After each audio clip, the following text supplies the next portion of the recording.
Alors que plusieurs pays du continent connaissent une augmentation du nombre de cas, l'Organisation mondiale de la santé (OMS) appelle les pays africains à rester extrêmement vigilants face à la hausse du nombre de cas à l'approche des fêtes de fin d'année. Suite à l'augmentation des cas au cours des 2 derniers mois, l'agence onusienne rappelle l'urgence de renforcer les mesures de santé publique afin de freiner la propagation du virus.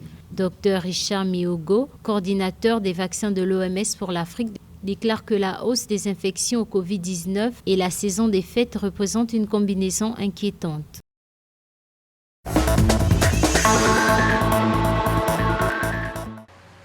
Le continent africain subit actuellement une augmentation constante du nombre d'infections au coronavirus. Le Centre africain de contrôle et de prévention des maladies, CDC Afrique, a annoncé que le nombre total de cas confirmés au Covid-19 en Afrique est monté à 2 429 662 en date de jeudi après-midi. Le bilan de la pandémie sur le continent s'est élevé à 57 442 décès, tandis que 2 57 104 personnes qui avaient contracté le Covid-19 s'étaient rétablis à ce jour. Les pays les plus gravement touchés du continent en nombre de cas positifs sont l'Afrique du Sud, le Maroc, l'Égypte et l'Éthiopie.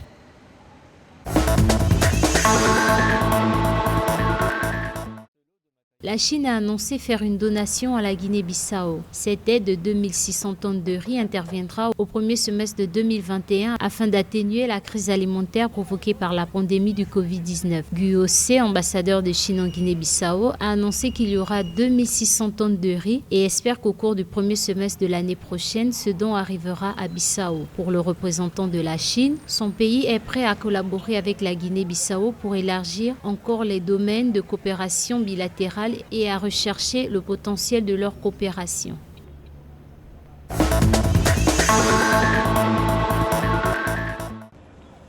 La République démocratique du Congo fait face à une recrudescence des cas de contamination au Covid-19. À partir de ce vendredi, le pays va entamer un couvre-feu de 21h à 5h sur l'ensemble de son territoire. Les déplacements durant ce couvre-feu seront soumis à une autorisation spéciale de l'autorité provinciale, à l'exception des personnes en situation d'urgence sanitaire. À ce jour, la RD Congo a enregistré 15 089 cas confirmés, dont 13 010 guérisons et 366 décès.